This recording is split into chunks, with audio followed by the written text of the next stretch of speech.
మిత్రులు ఉన్నారని అనుకుంటా ఉన్నారు కదనండి. District level correspondents Karimnagar. నేను మీకు ప్రత్యేకంగా ఎందుకు రిఫర్ చేస్తున్నా అంటే, దయచేసి ప్లీజ్ సైలెన్స్. 5-6 సంవత్సరాల క్రితం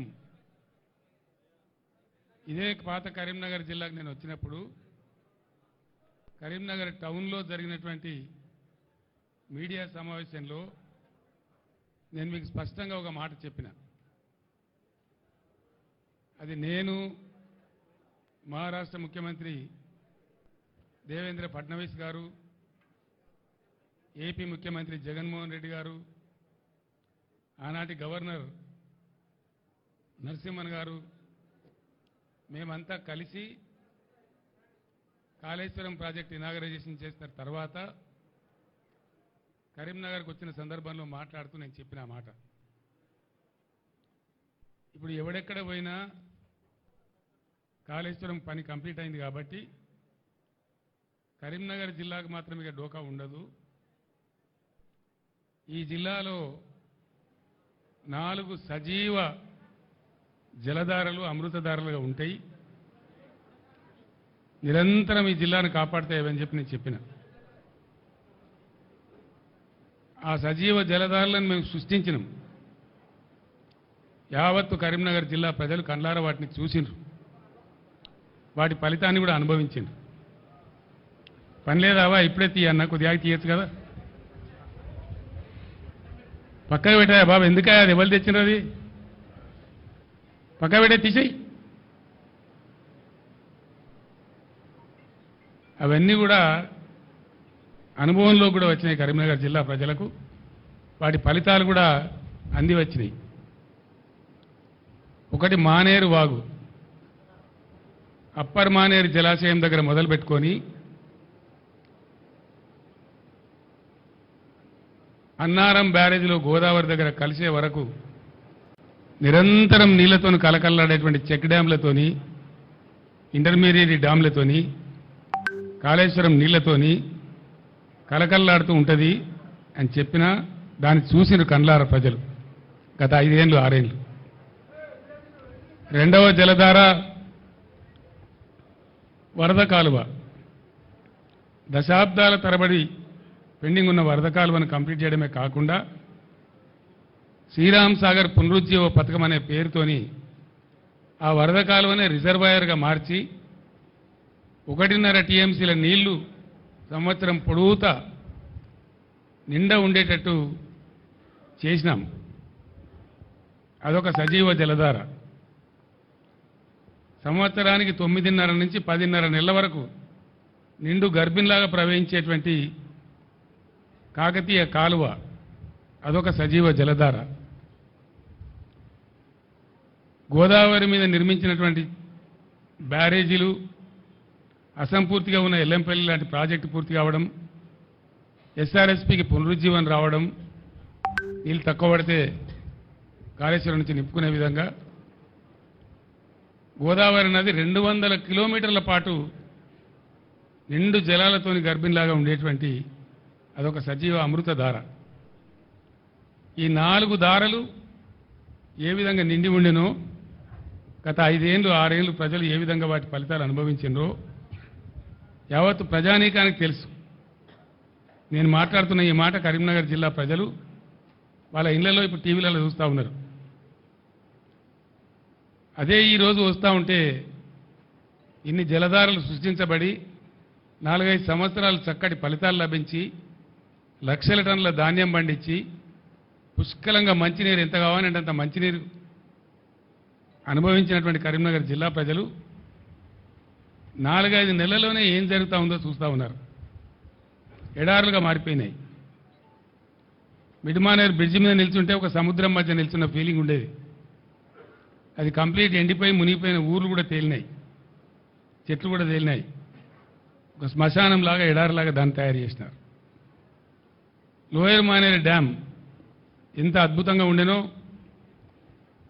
ఎండాకాలం తర్వాత కూడా మే నెల తర్వాత కూడా ఎట్లా సగం డ్యామ్ నిండి ఉంటుండేనో, కరీంనగర్ లాంటి పట్టణానికి, సిద్దిపేట పట్టణానికి, చుట్టూ ఉండే అనేక పట్టణాలకు నిరంతరం నీళ్లు ప్రతిరోజు ఎంత కావాలంటే అంత పుష్కలం నీళ్ళు ఎట్లా ఇచ్చిందో అది కూడా చూసినారు. మాన్యులు గంగాధర్ గారు మన గంగుల కమలాకర్ గారి ఇంట్లో నేను భోజనానికి వస్తే అక్కడ కరీంనగర్ టౌన్ మేయర్ గారు, కార్పొరేటర్లు, ఇతర ప్రజలు చెప్తా ఉన్నారు, రోజు నీళ్ళు వచ్చేసారు కరీంనగర్ టౌన్లో, అట్లాంటి ఇప్పుడు ఆల్టర్నేటివ్ డే చేసిండ్రు, ఇంకా 2 రోజులు అయితే 3 రోజులు అంటున్నారు, 4 రోజులు అంటున్నారు, భయం అయితే ఉంది అని చెప్తా ఉన్నారు. ఎందుకు ఈ పరిస్థితులు వచ్చినాయి? నేను మొన్న సూర్యాపేటలో కూడా చెప్పినాను, ఇది ప్రస్తుత ప్రభుత్వం యొక్క తెలివి తక్కువ, అసమర్థ, అవివేక, చెవట విధానాల వల్ల, అర్భకత్వం వల్ల ఈ దరిద్రం మన రాష్ట్రానికి వచ్చింది.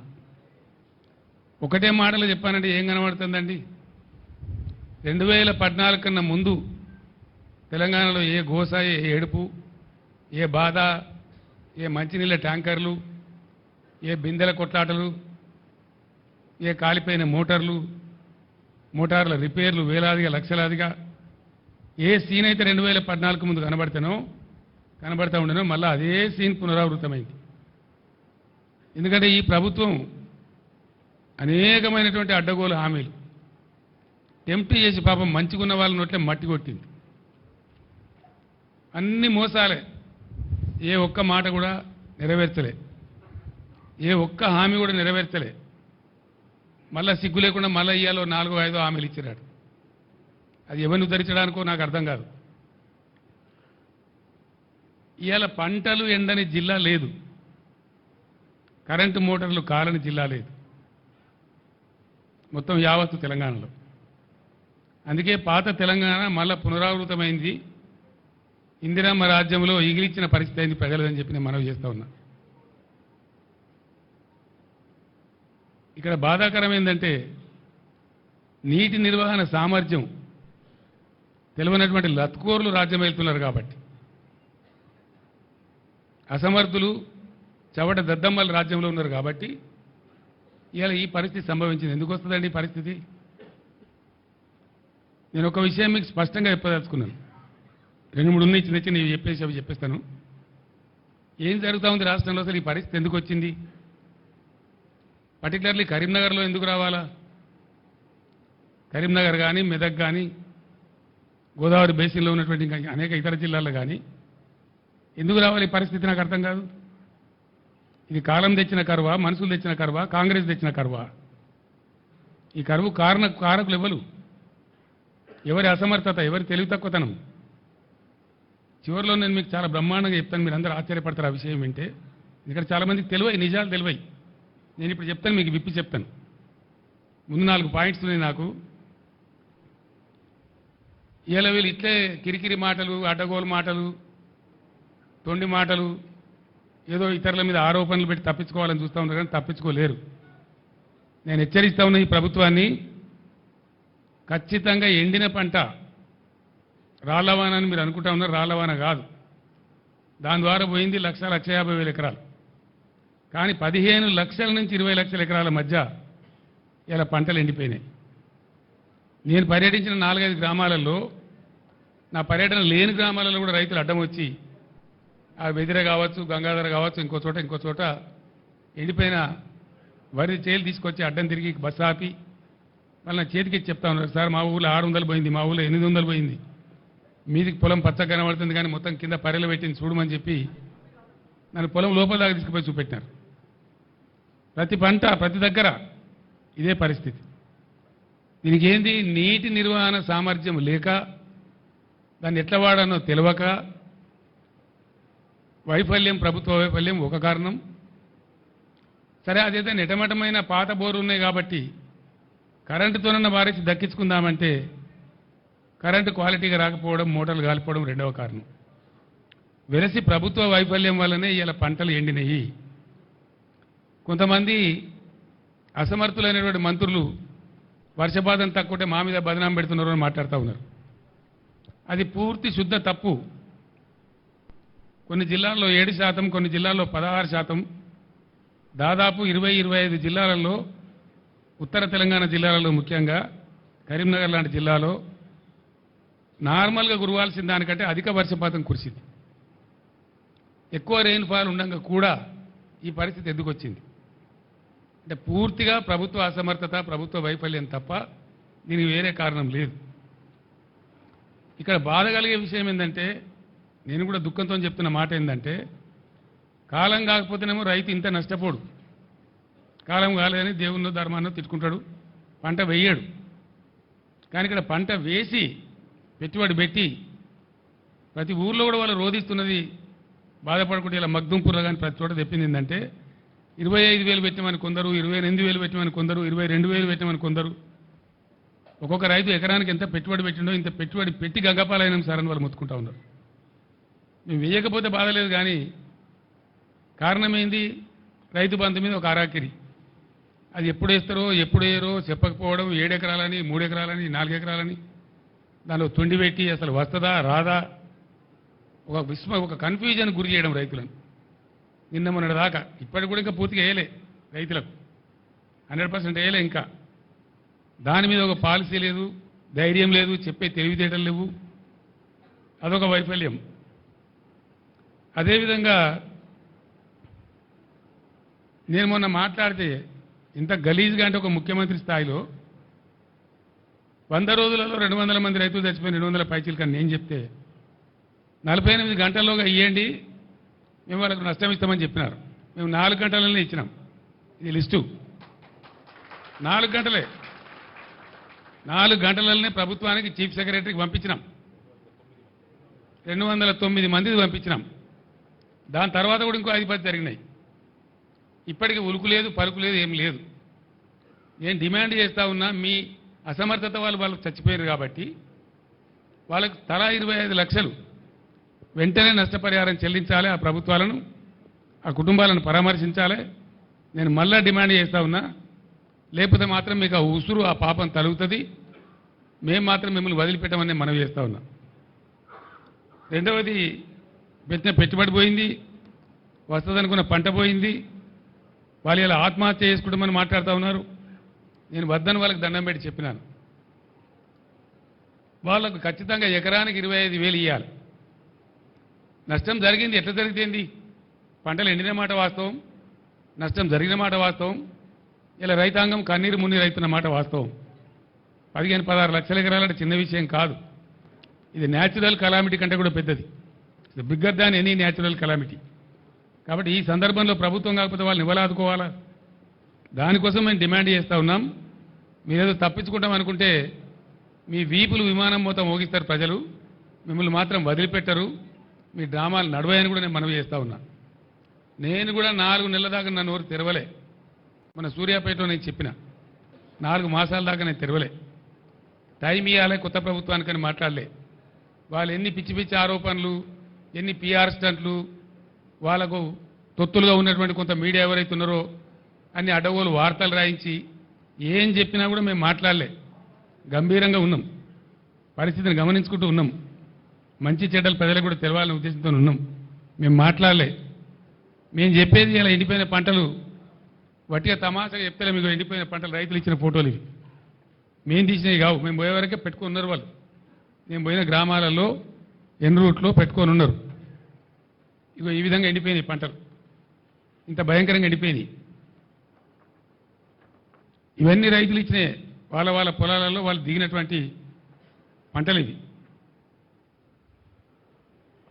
ఇగో ఇది కూడా వాళ్ళు ఇచ్చినటువంటిదే, మేము తీయలే. ఇంకా చిన్నవి ఉండే కదా పేపర్లలో, కాగితాల్లా ఉండదు చూడు. ఇంకా ఉండేనండి, నేను ఇచ్చే రైతు ఇచ్చింది నాకు అవి. సరే తీసేయండి, అవి తీసేయండి.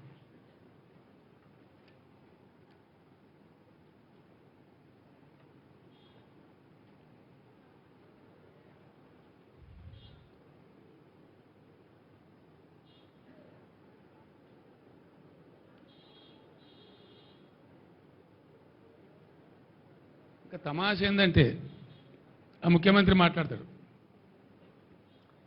నేను సూర్యాపేట జిల్లాకు పోతే అక్కడ నీళ్ళు కాలువలు వదిలింది. తెల్లారే ఫోన్లు వచ్చినాయి, సార్ మీరు బస్సు వాపసు పోగానే మళ్ళీ నీళ్ళు కూడా వాపసు పోయినాయి అని చెప్పి. అక్కడ ఒక డ్రామా. సాగర్లో ఇప్పుడు కూడా డెడ్ స్టోరేజ్ మీద 14 టీఎంసీల నీళ్లు ఉన్నాయి, 7 టీఎంసీలు మీద ఉన్నాయి, 7 టీఎంసీలు కింద ఉన్నాయి. ఎందుకు వాడతలేరు? వాడు కేఆర్ఎంబి ఎవడు మనకేమైనా వాడు భాష? వాడు ఓన్లీ సమన్వయకర్త రెండు రాష్ట్రాల మధ్య, వానికి మన మీద పెత్తనం ఎందుకుంటుంది అని చెప్తే ఎన్నో రోజుల నుంచి ఎండబెట్టి నాగార్జున సార్ లెఫ్ట్ కెనాల్లో నీళ్ళు వదులుతారు. నేను చెప్పితే నేను ఇటు వస్తున్నా, కరీంనగర్ వస్తున్నా అని ప్రకటిస్తే మొత్తం కూలిపోయిందని మాట్లాడినటువంటి కాళేశ్వరం పంపులు ఆన్ చేసి వరద కాలువలోకి నీళ్ళు వదులుతారు. వదులుడు కాదు, సిగ్గు లేకుండా ముఖ్యమంత్రి మాట్లాడతాడు. ఏం మాట్లాడతాడు? కేసీఆర్ గారు మాకు ముందే చెప్పచ్చు కదా నీళ్ళు వదలాలని. ముఖ్యమంత్రి నేనా మరి నువ్వా? ఇవాళ రాష్ట్రానికి ముఖ్యమంత్రి ఇవ్వాల. నీ ఇంజనీర్లు ఏం చేస్తాను? నీ కథ ఏం చేస్తాను? నీ డిపార్ట్మెంట్ ఏం చేస్తుంది? నీ ఇరిగేషన్ మినిస్టర్ ఏం చేస్తాడు? నువ్వేం చేస్తావు? ప్రభుత్వం నీది కదా, ప్రజలు నిన్ను కదా గెలిపించిండ్రు, ముందే చెప్పాలి కదా మాకుంటాడు. మన సూర్యాపేట నుంచి బయలుదేరి మొదలు పెడితే నేను వెళ్ళి నుంచి మళ్ళీ ఏలటి వరకు 3 కాలువల నీళ్ళు వదిలేదు. ఇదేం కథ మరి? ఈ తెలుగు ముందెక్కడ పోయింది? ఎందుకు వదలలేదు? ఎందుకు 1000 ఎకరాల పంటలంటే కొట్టిండ్రు? నాగార్జున సాగర్ కాలువ కొద్ది రోజుల ముందు ఇచ్చాడు, ఒక 20-25 రోజుల ముందు ఇచ్చింటే అనేక 1000 ఎకరాల పంట ఒక్క తడి కోసం ఎదురు చూసే పంట బతికేది. వరద కాలువ కింద కూడా ఇలాంటికి 20-25 రోజుల కింద వదిలి ఉన్నట్టయితే ప్రతి గ్రామంలో కొన్ని 100 ఎకరాల పంట దక్కేది. బాధ కలిగేది ఎక్కడ అంటే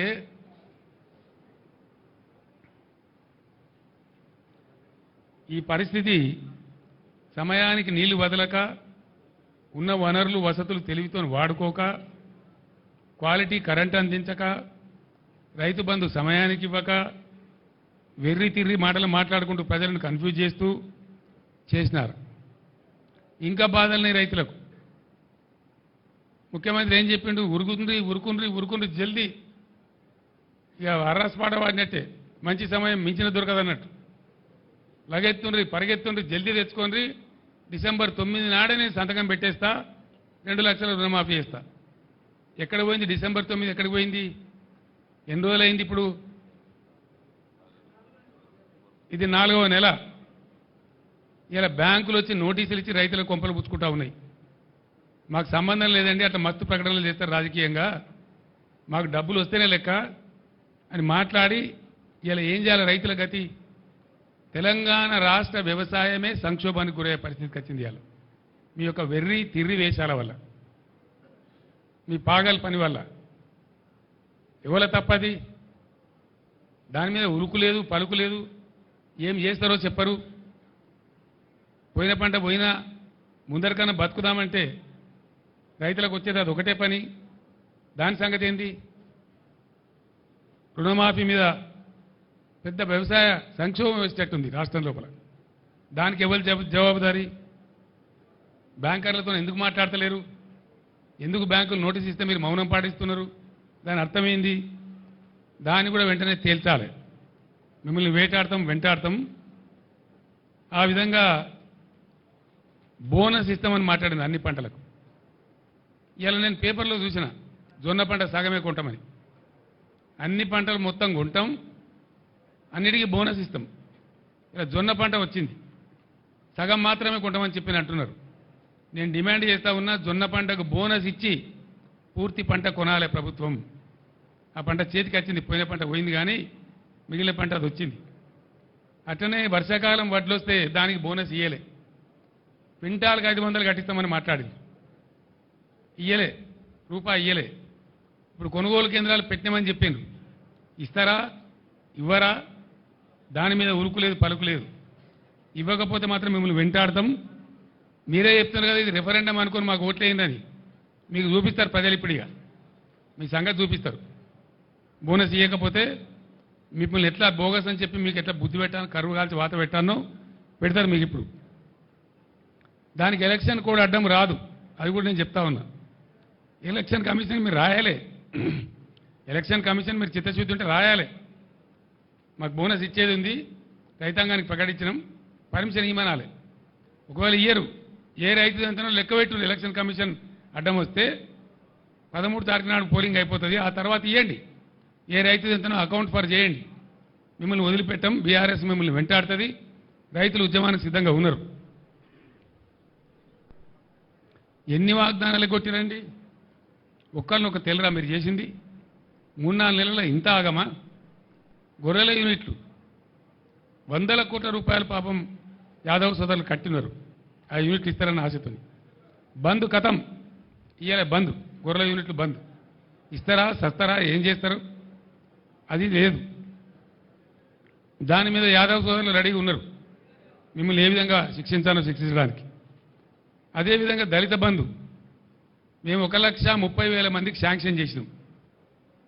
మేము 10 లక్షలు ఇచ్చేవాళ్ళం, మీరు వాగ్దానం చేసింది 12 లక్షలు ఇస్తామన్నారు. దాని మీద ఉలుకు లేదు పలుకు లేదు. మేము రిలీజ్ చేసిన డబ్బు కూడా ఫ్రీజ్ చేసి పడేసిండ్రు. నేను దళిత సోదరులకు విజ్ఞప్తి చేస్తా ఉన్నా, ఇటువంటి మొండి సర్కారుకు ముద్దు నిద్రపోయే సర్కారుకు బడతలు పెట్టుకొని వాయించడమే కరెక్టు. వీళ్ళని గ్రామాలలో ఇప్పుడు పార్లమెంట్ ఎలక్షన్లు వస్తే నిలదీయండి, గీత గీయండి, ఏది మా దళిత బంధు అని చెప్పి దళిత గొంతుకలు లేవాలని చెప్పి నేను మనవి చేస్తా ఉన్నా. ఇది ఎట్లున్నదంటే అన్నవస్త్రం ఇస్తారని పోతే ఉన్నవస్త్రం ఊడ్చిపోయింది అన్నట్టు 10 లక్షలు కాదు 12 లక్షలు ఇస్తారు ఆశపడి మీకు ఓటేస్తే ఇలా మీరు చేసిన దందా ఏంది? 10 లక్షలు లేదు, పాత శాంక్షన్ లేదు, కొత్తది ఊసే లేదు, ఉలికే లేదు, పలికే లేదు. అదొక మోసం. ఈ 1,30,000 మంది దళిత పురులు గర్జించాలి ఎక్కడికక్కడ. ఈ కాంగ్రెస్ పార్టీ యొక్క ఎండగొట్టాలని నిలదీయాలని చెప్పి నేను మనవి చేస్తా ఉన్నా. అదేవిధంగా కళ్యాణ లక్ష్మి కాదు వీళ్ళు ఇచ్చేది, మేము తులం బంగారం కల్పిస్తామని మాట్లాడింది. మార్కెట్లో ముఖ్యమంత్రికి ప్రభుత్వానికి తులం బంగారం ఉందామంటే దొరుకుతలేదా? ఎందుకు ఇస్తలేరు నాకు అర్థం కాదు.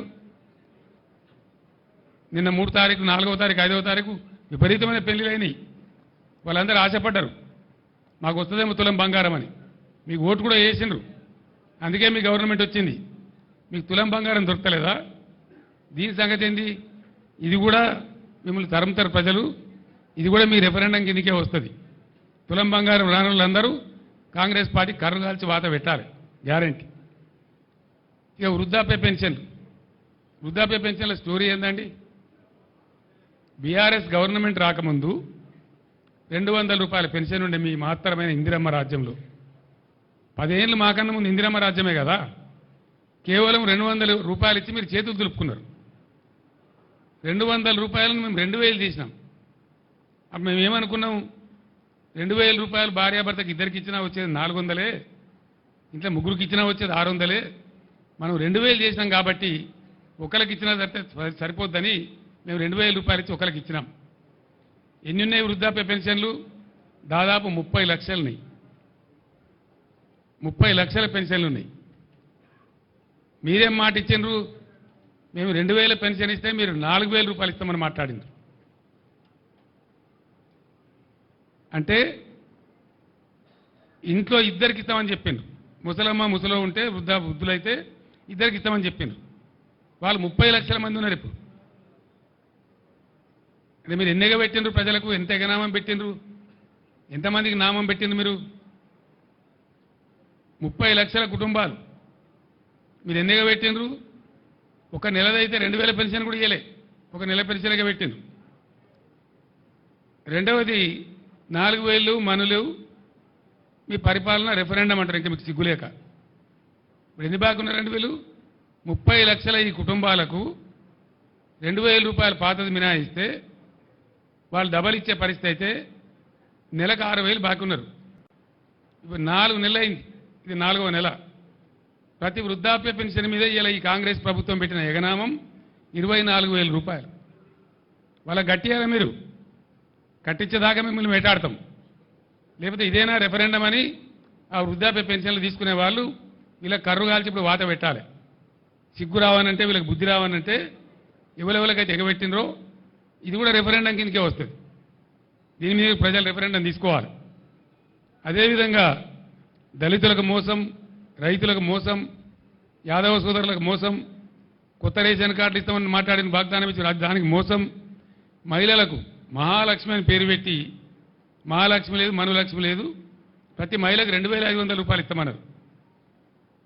అది వాటిదే మోసం, ఏమి లేదు. అదేవిధంగా వాళ్ళకి చెడకోపం పెట్టింది. అదేవిధంగా ఎంతమందికంటే మీరు ఎగనామం రైతులకు, దళిత బంధువులకు, పెన్షన్లు, పింఛన్దారులకు, మహాలక్ష్మి మహిళలకు, రైతుల రుణమాఫీకి, బోనస్కు ఇవన్నిటికీ పెట్టింది. ఇదే సిరిసిల్ల, ఇప్పుడు నేను ఏ సిరిసిల్ల టౌన్లో మాట్లాడుతున్నానో, మేము పైన గంగాధర అవతల పెగడపల్లి మండలం మీద పోయి వయా సిరిసిల్ల టౌన్, గంగాధర, సిరిసిల్ల, సిద్దిపేట, హైదరాబాద్ పోతా ఉన్నాం. అప్పుడు జయశంకర్ సార్ బతికి ఉండి మేము పోతా ఉంటే గోడల మీద రాతలు కనబడుతూ ఉన్నాయి సిరిసిల్ల టౌన్లో. ఆ నైట్లో 11:30, 12 గంటల రాత్రి గోడల మీద రాతలు, చేనేత కార్మికులారా ఆత్మహత్యలు చేసుకోకండి, చావులు పరిష్కారం కావు సమస్యకు అని చెప్పి గోడల మీద రాతలు ఇస్తే నేను జయశంకర్ గారు నాతో పాటు ఉన్న ఉద్యమకారులు అన్నాడు కళ్ళలో నీళ్ళు తీసుకున్నాం. అప్పటికి 65 సంవత్సరాలు స్వతంత్రం వచ్చి దేశానికి. 65 ఏళ్ళ స్వతంత్ర భారతంలో సావకండి అని గోడల మీద రాసే ప్రభుత్వాలు చూస్తున్నామండి. ఇంతకన్నా దౌర్భాగ్యం ఏముంటుంది? ఎట్లన్నా చేసి ఈ చేనేత కార్మికులు మనం ఆదుకోవాలి. తెలంగాణ రాష్ట్రం వచ్చినా కానీ ఒక ప్లాన్ వేసుకున్నాం. ఆ రోజు బాధపడ్డాం. అనుకున్నట్టు దేవుని దయ వల్ల నేను చెప్పిన సిరిసిల్లలో ఒకటే రోజు ఇక్కడ 11 మంది కార్మికులు చచ్చిపోతే ఆ రోజు మా పార్టీ నుంచి ఒక 50 లక్షలు తెచ్చి చెక్కు తెచ్చి ఒక చిన్న ట్రస్ట్ ఏర్పాటు చేసి వాళ్ళని సావకుండా చూడండి దయచేసి అని బతిమాలి, ఇక్కడ ఈ గ్రామ పెద్దల్ని బతిమాలి ఆ ట్రస్ట్ ఏర్పాటు చేసి ఇప్పుడు ఆ డబ్బులు ఆ ట్రస్ట్ ఇక్కడ ఉంది ఇప్పుడు సిరిసిల్లలో చెప్పి మేము చెప్పినాం, దయచేసి చచ్చిపోకుండ్రి, తెలంగాణ వస్తుంది, తప్పక వస్తుంది, వచ్చినాక మిమ్మల్ని మా బిడ్డలకి సాదుకుంటామని చెప్పి ఆర్ద్రతతో నా సభలో చెప్పినాను. మీరు ఆత్మహత్యలు బంధు పెట్టుండ్రి, సావద్దు, మిమ్మల్ని కాపాడుకుంటామని చెప్పినాం. ఆ దరిమిల అనుకున్న ప్రకారమే తెలంగాణ వచ్చింది, బీఆర్ఎస్ గవర్నమెంట్ వచ్చింది. మేము ఏం చేసినాం? ఒక్కొక్క నాడు 7 చేనేత కార్మికులు ఒకటే రోజు చచ్చిపోయారు భూదాన పోచంపల్లిలో. అప్పుడు చంద్రబాబు నాయుడు అని ఒక మూర్ఖుడు ముఖ్యమంత్రి ఉండే. నేను అక్కడ దండం పెట్టిన, అయ్యా ఒక 50,000 రూపాయలు ఎక్స్రేస్ చేయవయ్యా, పలానా డేట్ లోపల నువ్వు ఇవ్వకపోతే నేను భిక్షాటన చేసి ఇస్తాను దండం పెట్టి చేతులు ఎత్తి అంగలార్చిన నేను. కానీ ఆ దుర్మార్గుడు ఇయ్యలే. దాని దరిమిలా నేను భిక్షాటన చేసిన. నిజామాబాద్ పట్టణంలో, హైదరాబాద్ హ్యాబిట్స్లో భిక్షాటన చేసి ఒక 7.5 లక్షలు వస్తే తీసుకుపోయి ఆ కుటుంబాలకు ఇచ్చినాం భూదాన పోచంపల్లిలో. అట్లా భువనగిరిలో, గద్వాలలో, దుబ్బాకలో, సిరిసిల్లలో రోజు చనిపోయే చేనేత కార్మికులకు ఆదుకోవాలని చెప్పి బీఆర్ఎస్ గవర్నమెంట్లో మేము ఒక పద్ధతి ప్రకారం అటు పేద ప్రజలకు ఎంతో కొంత మేలవుతుంది, ఇటు కార్మికులకు ఉపాధి వస్తుందని మేము పథకాలు పెట్టినాం. రంజాన్ తోఫాన్ పెట్టి బట్టలు నేయమని వీళ్ళకి ఆర్డర్ ఇచ్చినాం. క్రిస్మస్ తోఫాన్ పెట్టి బట్టలు నేయమని వీళ్ళకి ఆర్డర్లు ఇచ్చినాం. స్కూల్ యూనిఫాములు నేయమని చెప్పి ఆర్డర్ ఇచ్చినాం. దాంతోపాటు బతుకమ్మ చీరలను పెట్టి వాళ్ళకి ఆర్డర్లు ఇచ్చినాం. ఇలా దురదృష్టం ఏంటంటే ఇప్పుడే నాకు చేనేత కార్మిక మిత్రులు కలిసిండ్రు. సార్ మళ్ళా మా పాతకు వచ్చింది, మేము ఆత్మహత్య చేసుకునే పరిస్థితి వచ్చింది, మాకు మీ గవర్నమెంట్లో ఇచ్చిన ఆర్డర్ బాపతి 300 కోట్ల రూపాయల బకాయిలున్నాయి, అవి ఇస్తలేరు సార్ అని చెప్పిన వాళ్ళు. మీరు రాండి హైకోర్టులో కేసు ఇద్దాం, గుంజుదాం వీళ్ళని గదాలకు, మీరు రెఫరెండం అంటారు, వీళ్ళ రెఫరెండం సంగతి ఎందుకు చూద్దామని చెప్పి రమ్మని చెప్పినాం. రేపు ధర్నా పెట్టినారు ఇక్కడ దాదాపు 10,000 మందితో సిరిసిల్లలో చేనేత కార్మికులు ధర్నా పెట్టిన. మేము కూడా మా నాయకుడు అటెండ్ అవుతాం, వాళ్ళకి అండగా ఉంటాం, గుంజుతాం. ఇంకా దరిద్రం ఏంటంటే బ్రాహ్మణ పరిషత్ మేము నిధులు ఇచ్చుకుంటూ పోయినాం. ఓవర్సీస్ స్కాలర్షిప్ నిధులు ఇచ్చినాం. డాక్టర్ అంబేద్కర్ పేరు మీద, జ్యోతిబా పూలే పేరు మీద, వివేకానందుని పేరు మీద ఓవర్సీస్ స్కాలర్షిప్ ఇచ్చినాం. ఇండియాలోనే ఏ రాష్ట్రం ఇయ్యని విధంగా పేద పిల్లలు విదేశాలకు పోతే వాళ్ళు చదవాలి, బాగుపడాలి, బతకాలని చెప్పి ఇచ్చినాం. మొత్తం బంద్ పెట్టింది. ఒక్క ఓవర్సీస్ స్కాలర్షిప్ ఇస్తలేదు ఈ గవర్నమెంట్ ఇచ్చిన కాడికి. మేము శాంక్షన్ చేసినా కూడా ఇస్తలేరు. బ్రాహ్మణ పరిషత్కి అయితే లాస్ట్ 2 క్వార్టర్ల డబ్బులు విడుదల చేయలే, ఫైనాన్షియల్ ఇయర్ అయిపోయింది, అది కూడా ఇస్తలేరు. ఈ రకంగా వాళ్ళకి ఎగనామం పెట్టినారు. ఓవర్సీస్ స్కాలర్షిప్ కూడా బంద్ పెట్టినారు. చేనేత మిత్ర పథకాన్ని బంద్ పెట్టినారు. అనేక స్కీములు చేనేత కార్మికులకు ఉన్నాయి కూడా బంద్ పెట్టినారు. అంటే వాళ్ళు సావన్నా ఎక్కడికి పోవాలి? ఎంతో బ్రహ్మాండంగా జరిగేటువంటి కాడ చివరికి బడి పిల్లలకు బ్రేక్ఫాస్ట్ పెట్టినాం మేము. ఎన్నో మంది లక్షలాది మంది పిల్లలు పాపం పేదవాళ్ళు ఉన్నారు, బ్రేక్ఫాస్ట్ పెట్టమని చెప్పినాం. దాని ఇంటర్మీడియట్ కాలేజీలో కూడా వర్తిస్తామని చెప్పినాం. ఆ బ్రేక్ఫాస్ట్ కూడా బంద్ పెట్టారు. చిన్న పిల్లలకు బల్ల పెట్టిన బ్రేక్ఫాస్ట్ బంద్ చేయడం రెఫరెండమా? ముఖ్యమంత్రి గారు గదెందుకు బంద్ చేసినావు? ఇంకా పోరగాళ్ళను నోరెందుకు కొట్టినావు నాకు అర్థం కాదు. ఓవర్సీస్ స్కాలర్షిప్ బంద్ పెడతావు, బ్రాహ్మణ పరిషత్ నిధులు బంద్ పెడతావు, చేనేత కార్మికులకు బంద్ పెడతావు, చివరికి బ్రేక్ఫాస్ట్ కూడా బంద్ పెడతావు. మరి ఏం నడుపుతున్నారు మీరు? నాకు అర్థం కాదు. ఎవరికి ఇస్తున్నారు డబ్బులు? ఏం చేస్తున్నారు? ఏం జరుగుతూ ఉంది? ఇంకా దీని మీదికెళ్ళి కథ ఏంటంటే, రైతు బంధు అడిగితే ఒక మంత్రి ఏమో చెప్పుతోని కొట్టున్నట్టు. చెప్పుతోని కొడతారా? నేను ఇదివరకే చెప్పిన రైతులకు కూడా చెప్పులు ఉంటాయి, బందోబస్తు ఉంటాయి. తిక్క ఉట్టుకొచ్చినాడు వాళ్ళు మరైతే మీ గతి ఏమవుతుందో ఆలోచించుకోండి అని చెప్పిన నేను. సిరిసిల్లలో కార్మికులు చచ్చిపోయే పరిస్థితి ఉందా? ఆత్మహత్యలు మళ్ళీ మొదలయ్యేటట్టునేని అడిగితే ఇంకో కాంగ్రెస్ వాడు అంటాడు, ఏం పోయింది వాళ్ళ నిరోధులు అమ్ముకొని బతుకమన్నది, పాపడాలు అమ్ముకొని బతుకమని అంటాడు. నిరోధులు అమ్ముకొని బతకన్నారా? కుక్కల కొడుకులారా మీరు? మనుషులా మీరు? లక్షలాదిగా ఉండేటువంటి చేనేత కార్మికుల మనోభావాలు దెబ్బతీస్తారా మీరు? మీరు ఇస్తే ఇచ్చిండ్రు, పీక్తే పీకిండ్రు, ఇవ్వకపోతే చేత కాకపోతే ఇవ్వకుండా. కానీ నిరోధులు అమ్ముకొని బతుకుండ్రి, పాపడాలు అమ్ముకొని బతుకున్నట్టు వాళ్ళు మనుషుల్లా కనబడతలేరా? గర్జిస్తారు బిడ్డ. చేనేత కార్మికులే ఇలా పులులే గర్జిస్తారు, మిమ్మల్ని తరిమి కొడతారు, జాగ్రత్త అని చెప్పి నేను హెచ్చరిస్తా ఉన్నా. వెంటనే బతుకమ్మ చీరలే కానీ, మరో చీరలే కానీ, స్కూల్ యూనిఫామ్లే కానీ అవన్నీ కూడా బకాయిలు ఇమీడియట్ విడుదల చేయండి. నేను చేనేత కార్మికులు చెప్పిన అవసరమైతే మా పార్టీ నుంచి డబ్బులు ఇస్తాం, వకీళ్ళ ఫీజులు. మీరు భయపడేదేం లేదు, కోర్టులో గుంజుదాం, కొట్లాడదామని కూడా చెప్పినాం. రేపు ధర్నా తర్వాత కూడా స్పందించకపోతే, ఆర్డర్లు రాకపోతే 3-4 రోజులలో ఖచ్చితంగా హైకోర్టులో దావా వేస్తాం. ప్రతి ఊర్లో ధర్నా పెడతాం. ఎక్కడెక్కడ చేనేత కార్మికులకు బాధలవుతున్నాయో రాష్ట్రం అంతా రణరంగం చేసి మిమ్మల్ని ఫుట్బాల్ ఆడతాం బిడ్డ, ఇడిచిపెట్టాం, జాగ్రత్త.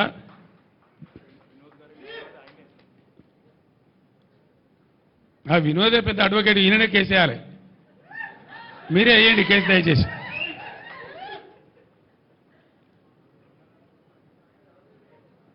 ఇంకేం మాట్లాడతారు? చేనేత కార్మికులంటే మొన్నటిదాకా దొబ్బి తిన్నారట. దొబ్బి తిన్నారా? దొంగనా కొడుకులారా? దొబ్బి తిన్నారా? కష్టం చేసిండ్రు పాపం. గవర్నమెంట్ ఆర్డర్లు ఇస్తే నేసిండ్రు, ప్రజలకు పంపించిండ్రు. లేని అవ్వలకు, చెల్లెళ్లకు, అక్క చెల్లెలకు పాపం బతుకమ్మ చీర పేరు మీద ఒకటి పోయింది, రంజాన్ తోఫా కింద ఒకటి పోయింది, క్రిస్మస్ తోఫా కింద ఒకటి పోయింది. వాళ్ళు బతికిండ్రు. అటు పేద ప్రజలకు అందింది, ఇటు చేనేత కార్మికులు బతికిండ్రు. వాళ్ళకు ఉపాధి మార్గం దొరికింది. ఇవాళ 14 ఏళ్ల కింద 10 ఏళ్ల కింద తెలంగాణలో చేనేత కార్మికుల బతికి ఏముండెనో మళ్ళా చేనేత కార్మికుల బతి ఆ పరిస్థితి తీసుకొని వచ్చింది ఇవాళ గవర్నమెంట్. 3-4 నెలల ఇంత పెద్ద కథ. నాకు ఇంకొక విషయం అర్థమైతే లేదు. మన సూర్యాపేట కూడా అడిగిన, మీరు కొత్త పీకి పడగొట్టింది ఏమీ లేదు, మీతో కాదు. మీ ప్రభుత్వమే లత్కోర్ల ప్రభుత్వం ఉన్నది.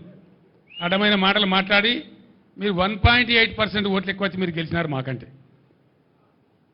మేమేం రౌట్ కాలే, ప్రధాన ప్రతిపక్షంగా ఉన్నాం. మాకు 37% ఓట్లు వచ్చినాయి, మీకు 38.9% ఓట్లు వచ్చినాయి, అంతే. 38.8%.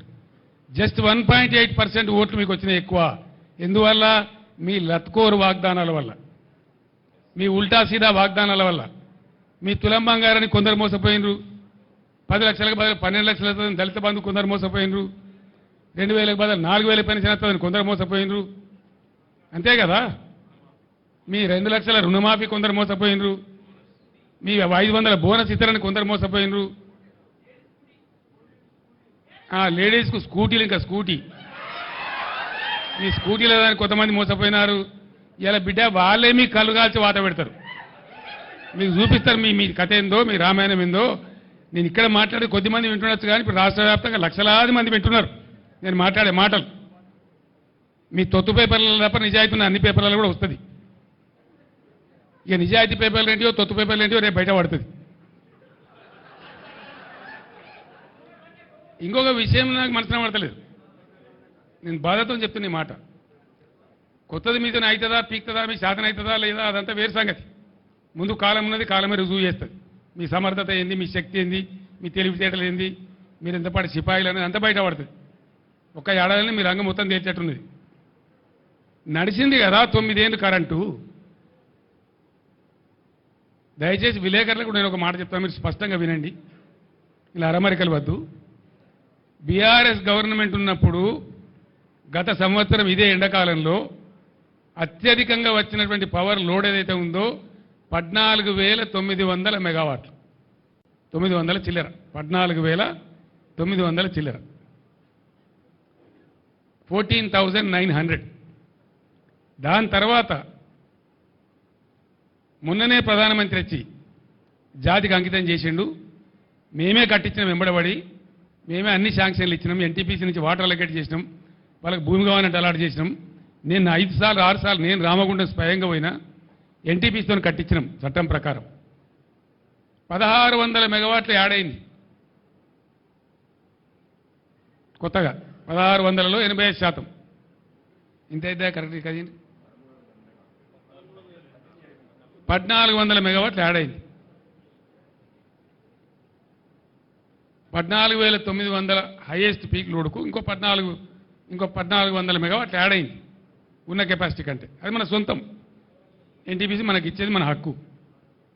ఇప్పుడు హైయెస్ట్ వచ్చింది ఎంతరా ఈ సీజన్లో అంటే 15,600 వచ్చింది. అది ఒక రోజు 2 రోజులు వచ్చింది. అంటే ఎంత 700 మెగావాట్లు ఎక్కువ వచ్చింది. మేము ఉన్నప్పటికంటే 700 మెగావాట్లు ఎక్కువ వచ్చింది. 700 మెగావాట్లు ఎక్కువ వస్తే మరి 1400 యాడ్ అయింది కదా. మరి ఎందుకు షార్టేజ్ అవుతున్నది కరెంటు? ఎవడు దీనికి కారణము? దయచేసి అందరూ ఆలోచించాలి. విలేకరు మిత్రులు కూడా ఆలోచించాలి.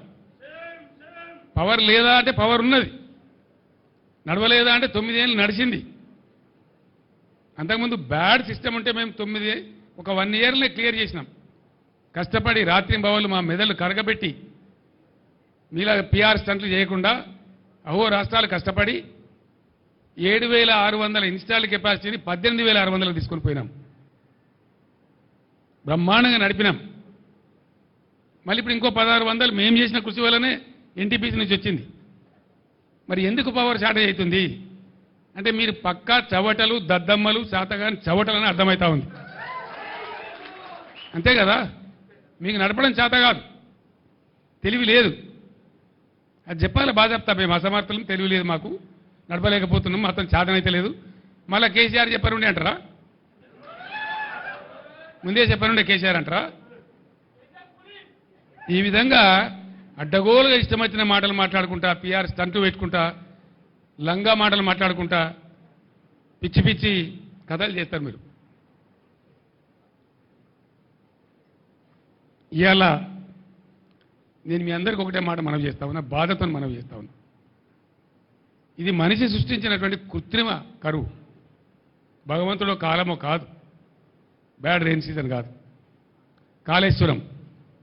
నేను మీ అందరికీ మనవి చేస్తా ఉన్నా, విలేకరు మిత్రులు దయచేసి కరెక్ట్గా వినాలి, కరెక్ట్గా రాయాలి. నిజంగా ప్రజలను మంచిగా చూడాలి, పంటలు పండియాలి, రైతులు బాగుండాలి, నా గ్రామాలు నా రైతులు కలకల్లాడాలి, వాళ్ళ ముఖాల మీద చిరునవ్వు ఉండాలనే కోరిక ఉండాలి కదా ప్రభుత్వానికి. బలమైన కాంక్ష ఉండాలి కదా హృదయంలో. మేము ఏం చేసినాం ఆ రోజు? ఆగమై చెట్టుకోడు గుట్టకోడు అయినటువంటి తెలంగాణ రైతులు గ్రామాలు వదిలిపెట్టి గ్రామాలను వల్లకాడులాగా చేసి ఆటో రిక్షాలు నడపడానికి, మరో పని చేయడానికి, బిల్డింగ్లలో కూలి పని చేయడానికి పోయిన రైతులను తిరిగి వాళ్ళ గ్రామాలలో కష్టడి చేసి చిన్న పెద్ద అన్ని రకాల రైతులు మేము ఆదుకున్నాం. ఏం చేసినాం? ఈ రాష్ట్రం బ్రహ్మాండమైన బలమైన వ్యవసాయ రాష్ట్రం కావాలి ఒక దీక్ష పట్టినాం, ఒక పట్టు పట్టినాం. పట్టుబట్టి వాళ్ళకు 5-6 వసతులు కల్పించినాం. రైతు బంధు చరిత్రలో ఎవడు వేయలే, ఎవడు ఉట్టియలే. ఎంతోమంది ముఖ్యమంత్రులు అయినారు. చరణ్ సింగ్ గారు, దేవిలాల్ గారు, మహారాష్ట్రలో వసంతదాదా పాటిల్ గారు స్వయంగా రైతు బిడ్డలే అయినా, వాళ్ళు ముఖ్యమంత్రులు అయినా వాళ్ళ నోటి నుంచి రాలే. నేను అశోక్ గులాటి అని చెప్పి ఒక all India famous agro economist ఉంటే ఆయనతో ఒక 6 నెలలు చర్చ చేసి ఏం చేయాలి రైతులను మంచిగా లేపుకురావాలంటే అంటే ఆయన ఒకటే సలహా చెప్పిండు. కేసీఆర్ గారు ఒకటే మాట, మీ ప్రభుత్వానికి ఎంత శక్తి ఉన్నదో మాకు తెలియదు, కానీ రైతులకు అన్ని దేశాలలో ప్రభుత్వాలు సపోర్ట్ చేస్తాయి. సపోర్ట్ ఉంటేనే రైతు నిలబడే పరిస్థితి ఉంది అలా అంతర్జాతీయంగా. ఎందుకంటే పంటల ధరల ఫ్లక్చువేషన్ ఉంటుంది, బ్యాడ్ సీజన్స్ ఉంటాయి, రకరకాల అరిష్టాలు ఉంటాయి. కాబట్టి రైతు నిలబడాలంటే అతను అప్పు తీసుకొని పరిస్థితికి రావాలి, జేబులో 4 పైసలు జమ కావాలి, సొంత పెట్టుబడి పట్టుకొని కాళ్ళ మీద నిలబడే పరిస్థితి ఉండాలి. రైతుల దరిద్రం పోవాలంటే ప్రభుత్వం సాయం చేయాలని చెప్పిండు. ఆ టైంలో చాలా చర్చలు జరిగినాయి. నేను కూడా ఒకరోజు అన్న, పత్రికలు రాసినాయి, యూరియా బస్తాలు కొనిద్దామా, ఇంకోటి చేద్దామా అని మాట్లాడినాం. కానీ అశోక్ గులాటి గారు నాకు చెప్పింది ఏంటంటే, సార్ నువ్వు యూరియా బస్తాలు ఇస్తే వానకాలం కోసం తెచ్చుకునే 2 బస్తాలు మిగులుతాయి, ఆయనకు అవసరం ఉండదు, నువ్వు బస్తాలు ఇస్తావు, ఎక్స్ట్రా అవుతుంది, 2 బస్తాలు అమ్ముకోవాలి, మళ్ళీ అమ్మినరు పీకినరు మళ్ళీ బదనాము. అది కాదు, నువ్వు ఎన్ని ఏదలుచుకున్నావో ఎకరానికి ఇంత అని లెక్క పెట్టి డబ్బులు సాయం చేయమని చెప్పిండు ఆయన. మొట్టమొదలు మేము 4,000తోనే సాయం చేసినాం ఎకరానికి, తర్వాత మళ్ళీ లెక్కలను వేసుకొని 5,000 చేసినాం, సంవత్సరానికి ఎకరానికి 10,000 చేసినాం. ఒక 10,000 రూపాయల రైతు బంధు వస్తే మంచి టైంకి వేద్దాం, మేము అదును మీద వేద్దాము, వాళ్ళు అప్పులు తీసుకునే పరిస్థితి ఉండకపోతుండే. కానీ ఇలా చాలామంది రైతులు చక్రవడ్డీలకు అప్పులు తీసుకున్నారు మీ తెలివి తక్కువతనం వల్ల, మీరు డబ్బులు వేయకపోవడం వల్ల. మేము జమ చేసిన 7,000 కోట్లు మీరు కాంట్రాక్టర్లకు బిల్లులు చెల్లించి మీ తాబేదారులకు రైతుల నోట్లో మట్టి కొట్టిరు కాబట్టి, మీరు టైంకి వేయలేదు కాబట్టి ఇలా వడ్డీలు తెచ్చుకున్నారు, మళ్ళీ ప్రైవేట్ దగ్గర పోయి వడ్డీలు తెచ్చుకున్నారు.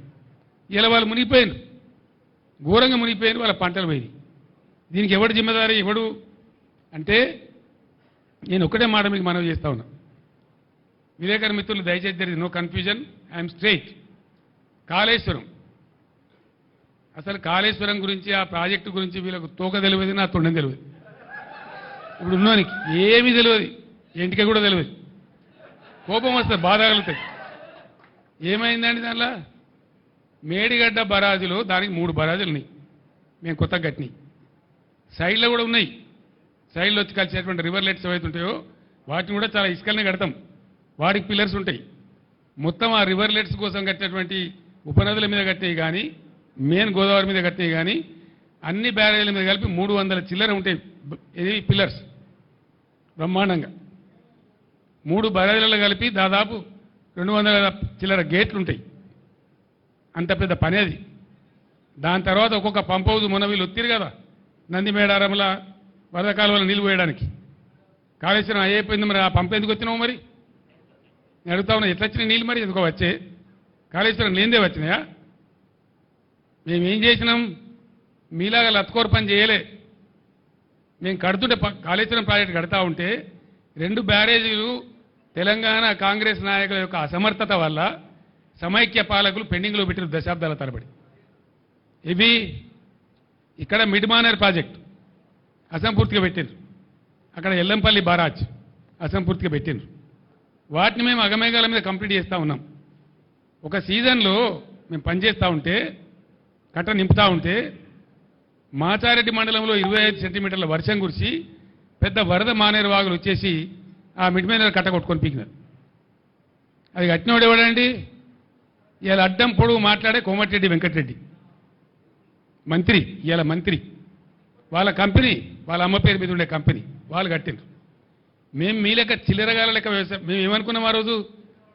మేఘాల మీద కాళేశ్వరం కంప్లీట్ కావాలి, రైతులకు నీళ్లు రావాలి, ఎంత తొందరగా వస్తే అంత మంచిది, మంచినీటి బాధ పోవాలి, సాగునీటి బాధ పోవాలి రాష్ట్రంలో అని ఆరాటపడ్డాం తప్ప మేము ఆనాడు కోమటిరెడ్డి కంపెనీ మీద కేసు పెట్టలే.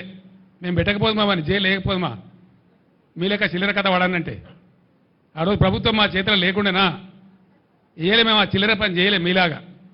సరే చాలా దరిద్రుడు పోలేని చెప్పి కట్టినాం, ప్రాజెక్టు నింపి నిలబెట్టినాం, నిండా నింపి గంగమ్మలాగా తయారు చేసినాం. ఆ బ్రిడ్జి మీద పోతుంటే 2 పక్కల చూస్తే భయమయ్యే పరిస్థితి పెట్టినాం. అంత అద్భుతంగా నీళ్ళు కనబడేది, సముద్రంలా కనబడేది. దాన్ని మీరు ఇలా ఎడారి చేసినారు, నాశనం చేసినారు మీ తెలివి తక్కువతనం వల్ల, మీ అసమర్థత వల్ల. యాక్చువల్ ఫ్యాక్ట్ ఏంటండి రాహుల్ గారు? ఫ్యాక్ట్ ఈజ్ ఆనెస్ట్లీ టెలింగ్, గోదావరిలో వచ్చే వరద మామూలు ఉండదండి. ద ఫ్యాక్ట్ ఈజ్ దిస్, గోదావరిలో పైనుంచి నీళ్లు తక్కువ, కింద నీళ్లు తక్కువ. గోదావరిలో నీళ్లు వచ్చేదే, నీళ్లు దొరికేదే ప్రాణహిత, ఇంకొక ఆడ నీళ్లు లేవు. ఆ ప్రాణహిత దాటినాకనే కట్టాల. దానికోసం ఒక 6 నెలలు తపస్సు చేసినట్టు చేసి ఆ మేడిగడ్డను కనిపెట్టుకున్నాం. మేము కేంద్ర ప్రభుత్వ సంస్థ వ్యాప్కోస్ లైడార్ సర్వే కావాలంటే లైడార్ సర్వే కూడా చేసినాం. దాని డిజైన్ ఏంది అసలు వీళ్ళకి తెలుసా? వీళ్ళకి డిజైన్ గురించి అవగాహన ఉందా? ఏంది డిజైన్ ఏందండి? యాక్చువల్గా మేడిగడ్డ బరాజులో ఫ్యాక్ట్ ఏంటంటే, గోదావరి పొంగేటువంటి 3-3.5 నెలలు గేట్లన్నీ ఎత్తే ఉంటాయి, గోదావరికి తలగాయి, నీళ్ళు ఫ్రీ ఫ్లో ఉంటుంది, పోతూ ఉంటుంది. మనకు అవసరమైన నీళ్ళు ఎత్తుకుంటాం. అందుకే కన్నెపల్లి దగ్గర పంప్ హౌస్, లక్ష్మీ బరాజ్ యొక్క పంప్ హౌస్ కన్నెపల్లి దగ్గర పెట్టిన తెలివి తక్కువతో పెట్టలే. మేడిగడ్డ బరాజ్ అవసరం లేకుండానే నీళ్ళు ఎత్తుకునే అవకాశం ఉంటుంది అక్కడ. ఆ పాయింట్ పట్టుకున్నదే అందుకు. అక్కడి నుంచి నందిమేడారంకు అంటే మీది బెరాజులకు వచ్చి నందిమేడారంకు, మేడారం నుంచి గాయత్రి పంప్ హౌస్కు, గాయత్రి నుంచి వరద కాలువ ద్వారా మిడ్మానేరుకు, మిడ్మానేరు ద్వారా ఎల్ఎండికి, మిడ్మానేరు ద్వారా మలన్న సాగర్కు, మిడ్మానేరు ద్వారా పైకి ఎస్ఆర్ఎస్పికి ఎటు అవసరం ఉంటే అటు వాడుకునే విధంగా మిడ్మానేరును ఒక ఖజానా చేసినాం. గోదావరిలో నీళ్ళు ఎత్తడానికి మేడిగడ్డ బ్యారేజే అవసరం లేదు, కానీ ఎప్పుడు అవసరం పడుతుంది? అది టాక్టికల్ అప్రోచ్. 25 వేల క్యూసెక్ల ప్రవాహం స్టార్ట్ అయిందంటే గోదావరిలో జూన్ ఎండుకు ఆ గేట్లన్నీ ఎత్తేస్తామండి. అసలు బ్యారేజీలో నీళ్ళు ఆపరు. ఎప్పుడు ఆపుతారు? మళ్ళా ప్రవాహం 25 వేల క్యూసెక్లకు డౌన్ అయ్యేదాకా ఆపుతారు. చివరిలో సెప్టెంబర్ మాసం చివరిలో ఆ గేట్లు దించుతారు. అది కూడా మొత్తం గేట్లు దించరు. అటొక 2 ఇటొక 2, ఆ చివరికి 2 ఈ చివరికి 2 వదిలిపెట్టి వచ్చిన నీళ్ళు వచ్చిపోయేటట్టు చేసి ఒక 9 టీఎంసీలు 10 టీఎంసీలు నిల్వ ఉండేటట్టు దానిలో ఆపడతారు. వచ్చినవి పోతూ ఉంటాయి. ఆ 9-10 టీఎంసీలు పెడితే కొద్దిగా బిల్డ్ అవుతుంది కాబట్టి దాన్ని ఎత్తి పోసుకుంటూ ఉంటాం. ఎత్తి ఎప్పటికప్పుడు పోస్తూ ఉంటాం కాబట్టి కరెక్ట్గా చెరువులు, చెక్ డ్యాములు, కుంటలు అన్నీ నిండి ఉంటుండే, భూగర్భ జలం రీఛార్జ్ అవుతుండే, ఏ బాధలు లేకుండే, పంటలు ఎండకుంటుండే.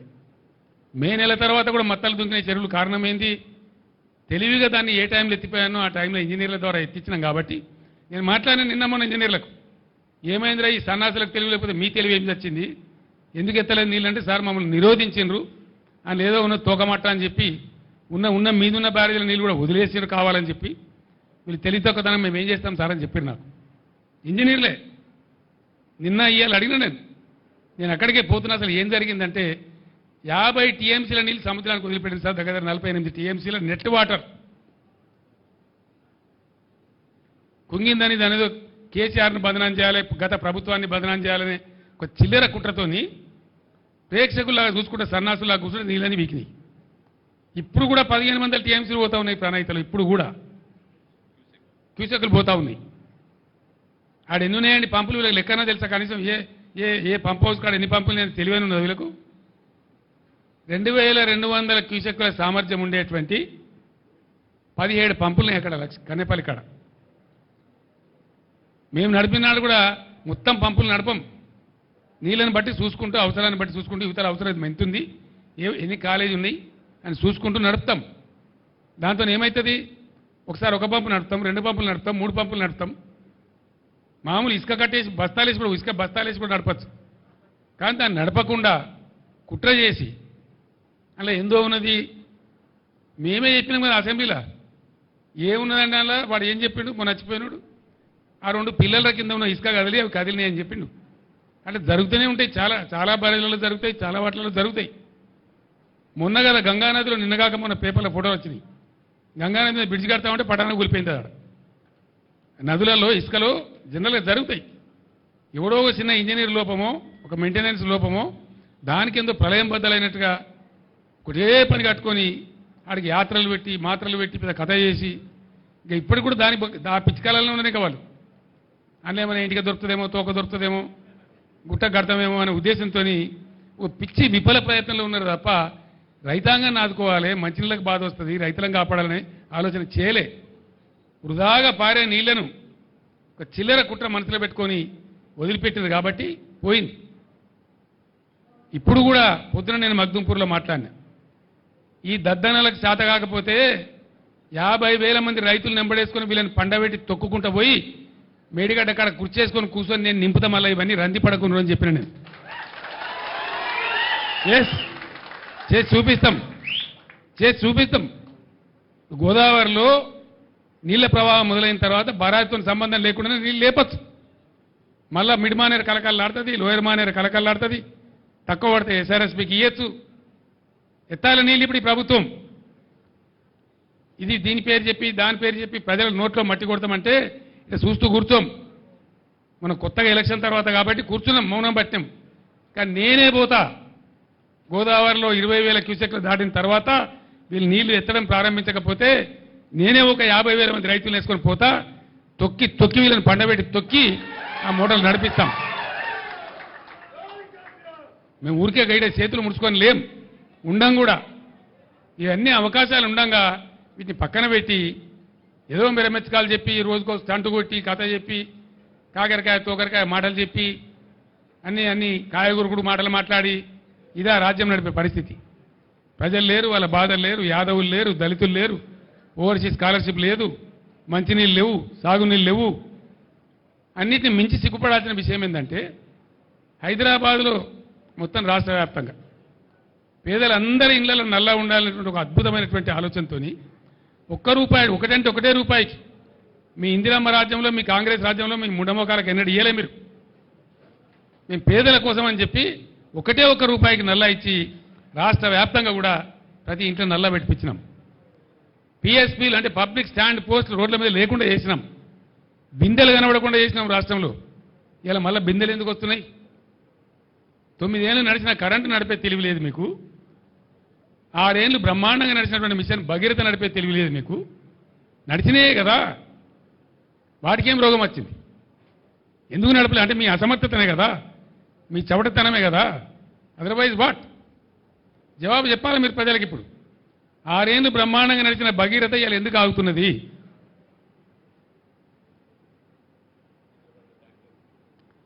హైదరాబాద్లో మళ్ళీ ట్యాంకర్లు ఎందుకు వస్తున్నాయి? ట్యాంకర్లు ఎందుకు కొంటున్నారు ప్రజలు? ఇవాళ ఆ కర్మ ఎందుకు పట్టింది ప్రజలకు? Government must answer. మేము 20,000 లీటర్లకు ఫ్రీ పెట్టినాం హైదరాబాద్లో. హైదరాబాద్ నుంచి వచ్చిన జర్నలిస్టులకు మీకు కూడా తెలుసు, 20,000 లీటర్స్ ప్రతి ఇంటికి ఫ్రీ పెట్టినాం. ఇలా బిల్స్ వస్తూ ఉన్నాయి వాటికి ప్రజలకు. ట్యాంకర్లు కొనుక్కోవాలి ఒకటి, ఆ 20,000 లీటర్లు కూడా బిల్స్ వస్తూ ఉన్నాయి. నేను డిమాండ్ చేస్తా ఉన్నా, చీము నెత్తురుంటే ఏమైనా పౌరుషం ఉంటే రెఫరెండం అని మీరు అన్నారు. హైదరాబాద్ ప్రజలు మీకు కర్రుగాల్చి వాత పెట్టకముందే మేల్కోండి ప్రభుత్వ పెద్దలారా, ట్యాంకర్లు ఫ్రీగా సప్లై చేయండి. అదేం లక్షల కోట్లు వేల కోట్లు కాదు, అంతగలితో 400-500 కోట్లు అవుతుంది కావచ్చు. మీకు ప్రజల మీద ప్రేమ ఉంటే you supply free tankers in Hyderabad, otherwise you will be guilty. నిన్ను దోషులుగా పరిగణిస్తారు హైదరాబాద్ ప్రజలు, పరిగణించాలి కూడా. మిషన్ భగీరథ నడపండి యథావిధిగా. మీరు అసలు రివ్యూ చేస్తున్నారా? పొద్దున మాపున రివ్యూ చేయాలా? సీఎంఓలనే ఒక అధికారి ఉండాలా? ప్రజల తాగునీళ్ళు అంటే మీకు తమాషా ఉందా? ఎందుకు ఎండబెడుతున్నారు ఇలా వాళ్ళ గొంతులు? నీళ్ళు లేకనా? స్కీమ్ లేకనా? బంగారం లాంటి భగీరథ స్కీమ్ ఉన్నాక దాన్ని వాడకుండా ఎందుకు ఇట్లా చేస్తున్నారు? కాబట్టి అది వెంటనే దానిలో ఏమైనా చిన్న పెద్ద ఉంటే సవరించి మిషన్ భగీరథ ఫుల్ ఫ్లెడ్జ్డ్ నడపాలి. ప్రతి ఇంటికి నీళ్ళు ఇవ్వాలి. హైదరాబాద్లో ట్యాంకర్లకు గవర్నమెంటే ఫ్రీగా సప్లై చేయాలి. లేకపోతే అది కూడా రెఫరెండం కిందకే వస్తుంది. బీ కేర్ఫుల్, జాగ్రత్త. ఫైనల్లీ మీరు ఇప్పటికైనా యాక్షన్ ప్లాన్ సిద్ధం చేసుకొని గోదావరి స్టార్ట్ కాగానే ఎట్లా ఎత్తిపోయానో దానికోసం రెడీ కాండి. లేకపోతే మేము రెడీ అవుతాం, ఎట్లా చేయాలో మేము చేస్తాం, మేము చూపిస్తాం ఆ తమాషా మీకు. రణరంగమైన మంచిదే రాష్ట్రం. తర్వాత మేము డిమాండ్ చేస్తూ ఉన్నాం, వెంటనే ఎన్యూమరేషన్ మీరు స్టార్ట్ చేయాలి. ఎండిన పంట ఎండింది, కారణం ఏదేమైనప్పటికీ ఎండింది. రైతులు నష్టానికి గురైనరు, పెట్టుబడి పెట్టి నష్టపోయినరు, వాళ్ళు దుఃఖంతో ఉన్నారు. వాళ్ళు దుఃఖంతో ఉన్నప్పుడు వాళ్ళ కన్ననీళ్లు తుడవడం ప్రభుత్వ బాధ్యత. It's the responsibility of the government. It is more than A natural calamity, it's a man made calamity, government made calamity. కాబట్టి మీరు తప్పకుండా 25,000 ఎండిన ప్రతి ఎకరానికి రైతులకు నష్టపరిహారం ఇచ్చి తీరాలి. అప్పటిదాకా మిమ్మల్ని వెంటాడతాం, వేటాడతాం. రేపు మా పార్టీ నిరసన దీక్షలు కూడా ఉన్నాయి. తర్వాత ఖచ్చితంగా ₹500 ప్రతి పంటకు బోనస్ ఇవ్వాలి. రాష్ట్రంలో పండిన ప్రతి పంట కొనాలి. మేము జొన్నలు కొనం, అవి కొనమంటే పంట కలవదు బిడ్డ. మీరు అన్నిటికీ బోనసులు ప్రకటించండి, ఇక మొత్తం కొంటమని కాదు. అవి గోల్మాల్ చేసే కదా మీరు ఓట్లు తీసుకున్నారు. అందుకే మీరు ఓట్లు తీసుకున్నారు కాబట్టి మీరు లత్కోర్ వాగ్దానాలు చేసి మీ ఇష్టం వచ్చిన మీ నోరు ఎంత వస్తుందంత చెప్పి చేశారు. కాబట్టి వెంటనే బ్యాంకులతో మీటింగ్ పెట్టాలి. రుణమాఫీ మీద స్పష్టత ఇచ్చి మీరు కిస్తీలు కడతారా, సస్తారా, బతుకుతారా, ఏం చేస్తారో రైతులకు బ్యాంకుల నుంచి ఇబ్బందులు రాకుండా చూడాలి ఒకటి. రెండవది 500 బోనస్ ఇవ్వాలి. ఇవ్వకపోతే పులుల్లాగా మీ గొంతు కరిసి చంపుతాం, జాగ్రత్త అని మనవి చేస్తా ఉన్నా. వదిలిపెట్టాం. 3-4 నెలలు ఎందుకంటే కొత్త గవర్నమెంట్ వస్తే మేము ఓర్వలేక అంటున్నాము, ఓర్పుమాలతనానికి అంటున్నామని అంటారని ఓపిక పట్టినాం ఇన్ని రోజులు. కేసీఆర్ ఎల్లుండికి ఆగడు, సమస్య లేదు. ఒక జిల్లా 2 జిల్లాలు కాదు, ఎక్కడ రైతులకు కష్టం ఉంటే అక్కడ గద్ద లెక్క వాల్తా మీ సంగతి మీ భర్తమేందో తేలే విధంగా 100కు 100% మీద పోరాటం చేస్తాం. ఈ పోరాటం ఒక రోజుతోనో ఒక పూటతోని ఒక తమాషతోనే అయ్యేది కాదు. సమస్యలు పరిష్కారం అయ్యేదాకా ప్రజల పక్షాన ఉండడమే మా బాధ్యత. మేము ప్రధాన ప్రతిపక్షం ఈ రాష్ట్రంలో 100% మాకు ప్రజలు అదే పాత్ర ఇచ్చిండ్రు. కాబట్టి ఆ పాత్రకు పూర్తి న్యాయం చేస్తాం. మీ మెడలు వంచుతాం, ప్రజలకు న్యాయం చేస్తాం. మీరే రెఫరెండం అని చెప్పిండ్రు, ఆ ప్రకారం చేనేత కార్మికులకు ఏం సమాధానం చెప్తారో చెప్పండి. కాంగ్రెస్ పార్టీకి క్షమాపణ చెప్పాలి చేనేత కార్మికులకు అంత నీచంగా మాట్లాడినందుకు. వాళ్ళకి ఆర్డర్లు ఇవ్వాలి వెంటనే, తర్వాత పాత బకాయిలు చెల్లించాలి వెంటనే, లేకపోతే ఊరుకోం, లీగల్ బ్యాటిల్ కూడా పోతాం. ఈ విధంగా చేస్తామని చెప్పి తెలియజేస్తూ ఈరోజు నా యాత్రలో పాల్గొనే ఎండ ఉన్నా నా యాత్రలో పాల్గొన్నటువంటి నాయకులకు కార్యకర్తలకు అదేవిధంగా వచ్చి వాళ్ళ సమస్యలు చెప్పిన రైతులకు కూడా కృతజ్ఞతలు తెలియజేస్తూ థ్యాంక్ యూ సో మచ్ అండి. ఈరోజు no politics please please please please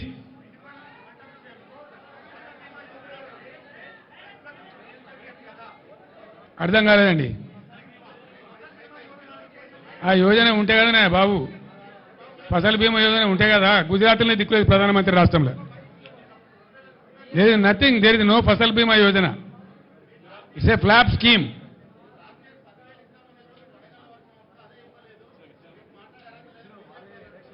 బీజేపీకి ఒక ముడ్డిమోకం ఉన్నదండి ఈ రాష్ట్రంలో. బీజేపీ పార్టీ, దానికి ఒక కథ. ఏందా బీజేపీ నాకు అర్థం కాదు. అంతకుముందు బాబు అంతకుముందు 100 కాన్స్టిట్యున్సీల డిపాజిట్ పోయింది. మొన్న అసెంబ్లీ ఎలక్షన్లలో 64 సీట్ల డిపాజిట్ పోయింది. వాళ్ళు మా కార్యకర్త మా నాయకుల చుట్టూ తిరుగుతూ ఉన్నారు, క్యాండిడేట్ కావాలను క్యాండిడేట్ కావాలని. అది ఒక పార్టీ, దాని ఒక కథ, దాని గురించో లెక్కనవా ఈ రాష్ట్రంలో. Sorry, thank you. జిల్లాలు కూడా పోతే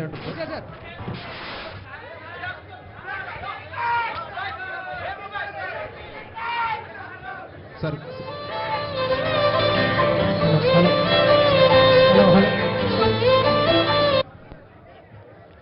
హలో